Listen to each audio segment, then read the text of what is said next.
بسم الله الرحمن الرحيم الحمد لله رب العالمين والعاقبة للمتقين ولا عدوان إلا على الظالمين والصلاة والسلام على أشرف الأنبياء والمرسلين نبينا محمد وعلى آله وصحبه أجمعين سلام الله عليكم ورحمة الله وبركاته. Bienvenue à vous. Nous sommes toujours dans cette 34e leçon des leçons de Tawhid intitulée le danger de se moquer du Coran ou de la Sunna, donc du prophète sallallahu alayhi wa sallam, ou de ceux qui y prêchent, ainsi que de s'opposer à cette voie. Cheikh al-Wasabi rahimahullah tabaraka wa ta'ala nous donne un énième verset qui nous montre la dangerosité de cela. Allah tabaraka wa ta'ala nous dit يا أيها الذين آمنوا استجيبوا لله وللرسول إذا دعاكم لما يحييكم واعلموا أن الله يحول بين المرء وقلبه وأنه إليه تحشرون. Ô vous qui avez cru, répondez à Allah et aux messagers lorsqu'ils vous appellent à ceux qui vous donnent la vraie vie. Et sachez qu'Allah s'interpose entre l'homme et son cœur, et que c'est vers lui que vous serez rassemblés. Ici, lorsqu'Allah nous ordonne de répondre aux messagers, lorsqu'il nous appelle à ceux qui vont nous donner la vraie vie, il parle de cette vie d'ici-bas et de l'au-delà. Naam, celui qui obéit à Allah et à son messager, il vit une vie paisible, qu'il soit pauvre, malade, il vivra une vie de bonheur dans la foi. Allah tabaraka wa ta'ala ne dit-il pas Alladhina amanu wa tatma'innu qulubuhum bi dhikrillah, ala bi dhikrillahi tatma'innul qulub. Ceux qui ont cru et dont les cœurs se tranquillisent à l'évocation d'Allah. N'est-ce point par l'évocation d'Allah que se tranquillisent les cœurs? Combien parmi les hommes riches peuvent vivre dans des grands palais et pourtant ils ont la maladie, ils ont la gêne, ils ne sont pas heureux dans leur vie. Et d'autres qui sont touchés par la pauvreté se sentent riches par leur foi et vivent une vie agréable et paisible où ils savent vers qui se retourner. Et ceci est une chose qui est prouvée et approuvée par les expériences communes, les gens qui nous entourent. Nous avons tous remarqué cela. Combien parmi les gens qui sont riches, en apparence, alors qu'ils sont prêts à se suicider, malgré leur richesse, l'abondance de leur richesse, car les plaisirs de cette vie leur sont accordés, ils viennent à eux. À l'inverse, combien n'ont rien de cette vie et veulent vivre une longue vie et ne cessent de demander à Allah Azza wa Jal à ce qu'il leur accorde justement une longue vie et leur accorde du temps pour pouvoir l'adorer et jouir de leur adoration pour Allah, envers Allah, et pour pouvoir faire partie de ceux qui adoreront Allah le plus et le plus longtemps. Naam, le croyant, celui à qui Allah Azza wa Jal accorde une journée de plus chaque matin, lorsqu'il se lève, qu'est-ce qu'il dit? Il dit Alhamdulillah, alladhi ahyana ba'dama amatana wa ilayhi an-nushur. Alhamdulillah, alladhi radda alayya ruhi wa afani fi jasadi wa adhina li bi dhikri. Louange à Allah qui m'a redonné la vie après m'avoir fait mourir. Et c'est vers lui que sera mon retour. Louange à Allah qui m'a rendu mon âme et a préservé mon corps et m'a permis de le mentionner, de l'évoquer. Hani'an lil mu'minin. Bonne nouvelle, bonheur aux croyants.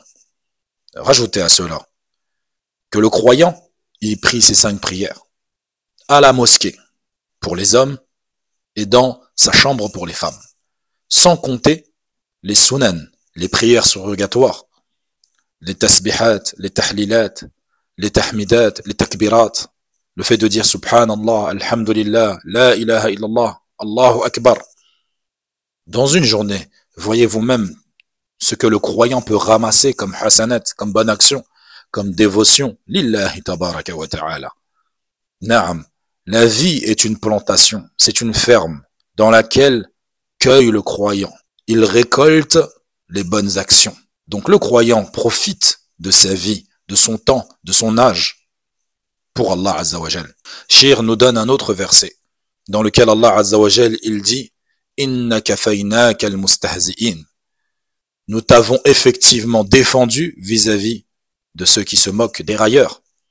Allah Azza wa Jal, il s'est enjoint de défendre les croyants vis-à-vis de ceux qui se moquent de l'islam, de leur comportement, de leur façon de s'habiller. Et il n'y a de pire situation pour qui que ce soit dans cette vie que lorsque il commet une injustice, que celui qui a subi cette injustice dise « Ja'altullah bayni wa baynak ». En gros, il lui dit « Hasbunallah wa ni'mal wakil ». Je place entre toi et moi Allah Azza wa Jal. Ou Allah me suffit comme seul garant. Ni il va se plaindre auprès d'un tel ou un tel, ni il va lui demander quoi que ce soit de cette vie, mais il place sa confiance en Allah et il sait que Allah jugera entre lui et cette personne qui lui a fait subir cette injustice. Donc, iyyakum, attention, il faut faire très attention à commettre des injustices et ne pas y prêter attention. Et que celui qui a subi cette injustice place entre toi et lui, Allahu tabaraka wa ta'ala. Puis Shir nous donne des hadiths de la sunna du prophète sallallahu alayhi wa sallam. Il nous dit, selon Salama ibn Aqwa'i, un homme mangea avec la main gauche auprès du prophète sallallahu alayhi wa sallam. Le messager d'Allah lui dit, mange de ta main droite. Et il dit, je ne peux pas. Et le prophète sallallahu alayhi wa sallam lui dit, puisses-tu ne jamais pouvoir. Seul son orgueil l'en avait empêché. Et effectivement, il ne put plus porter sa main droite vers sa bouche. Ici, les savants expliquent que lorsque le prophète sallallahu alayhi wa sallam a invoqué contre lui, comme il est mentionné dans le hadith lui-même, l'homme qui rapporte le hadith nous précise que c'est l'orgueil qui l'a empêché de se soumettre à l'ordre du prophète sallallahu alayhi wa sallam. Et c'est pour cela que le prophète a invoqué contre lui. Puis Shir nous donne un troisième hadith, qui est de Al-Barra ibn Azib, radiyallahu anhu. Il nous dit, le jour de la bataille de Uhud, le prophète sallallahu alayhi wa sallam a désigné Abdullah ibn Jubair à la tête des archers. Et le nombre de ces archers était de 50 hommes. Et il leur donna un ordre ferme, explicite. Ne quittez pas vos postes, même si vous ne voyez subir une défaite, et ce jusqu'à ce que je vous envoie quelqu'un vous dire de quitter vos postes. Et si vous ne voyez infliger à l'ennemi une grande défaite, ne bougez pas de vos places, jusqu'à ce que je vous envoie quelqu'un. Les musulmans ont pris l'avantage sur les mécréants au début de la bataille de Uhud. Al-Barra continue et il dit, Wallahi, je vis les femmes courir en relevant leurs robes qui laissaient apparaître leurs jambes. Quant aux compagnons de Abdullah ibn Jubair, ils se sont dit, le butin, ne voyez-vous donc pas le butin qui est en train d'être ramassé par nos frères? Et ils dirent, qu'attendons-nous donc pour descendre et les rejoindre? Et là, Abdullah ibn Jubair leur dit, Wallahi, avez-vous oublié la parole du prophète sallallahu alayhi wa sallam? Il essaya de les rappeler à l'ordre et de les ramener à la raison. Et ils lui répondirent, par Allah, nous allons prendre part au butin avec les hommes, mais en se dirigeant vers le reste des musulmans. Et ils ont été mis en déroute, et ils ont dû donc prendre la fuite. Et c'est là que le prophète sallallahu alayhi wa sallam appela les compagnons pour venir le rejoindre et se mettre autour de lui. Et il ne resta autour du prophète sallallahu alayhi wa sallam que 12 hommes. Dans cette bataille, les mushrikoun ont tué 70 hommes parmi les croyants. Et comme ils avaient perdu 70 hommes à la bataille de Badr, et 70 autres avaient été capturés par les croyants, ils considéraient cette bataille, la bataille de Uhud, comme une revanche, car ils avaient réussi à tuer 70 croyants, comme le nombre qu'ils avaient perdu lors de la bataille de Badr. Et à un moment d'accalmie, pendant cette bataille, la bataille de Uhud, Abu Sufyan cria à 3 reprises. Et il dit à chaque fois, en parlant aux croyants, qui étaient retranchés, est-ce que Mohammed est parmi vous? Est-ce que Mohammed est parmi vous? Est-ce que Mohammed est parmi vous? Et là, le prophète sallallahu alayhi wa sallam dit à ses compagnons, taisez-vous, ne lui répondez pas. Puis il continua. Il dit, est-ce que Abi Quhafa est parmi vous? Est-ce que Abi Quhafa est parmi vous? Il le dit à 3 reprises. Et là, le prophète sallallahu alayhi wa sallam dit à ses compagnons, taisez-vous. Puis il dit, Hal fikum Omar. Hal fikum Omar. Est-ce que Omar est parmi vous? À 3 reprises. Et à chaque fois qu'il répétait, les compagnons se taisaient. Puis, il se retourna vers ses compagnons, c'est-à-dire vers les mécréants, et il dit aux mécréants, en ce qui concerne ces 3 hommes, ils sont tous morts. Et c'est là que Omar ibn Khattab radiyallahu anhu ne put contenir sa colère, et il cria de tout son cœur, je jure par Allah que tu n'es qu'un menteur, ô ennemi d'Allah. Tous ceux dont tu viens de citer le nom sont tous vivants. Et il nous reste encore de la force pour pouvoir te vaincre. Et c'est là que Abu Sufyan reprit la parole et il dit, ce jour, al-yawm, Uhud, et la revanche de la bataille de Badr. Al-Yawm li-Yawmi Badr. Et c'est comme cela, le principe de guerre. Parfois tu es le grand victorieux, parfois tu perds. Puis ici, Abu Sufyan fut preuve d'une miséricorde envers les croyants. Et il dit aux croyants, quant aux mutilés que vous allez voir sur le champ de bataille, de vos victimes, par Allah, je n'en ai jamais donné l'ordre. Mais cela ne me chagrine pas plus.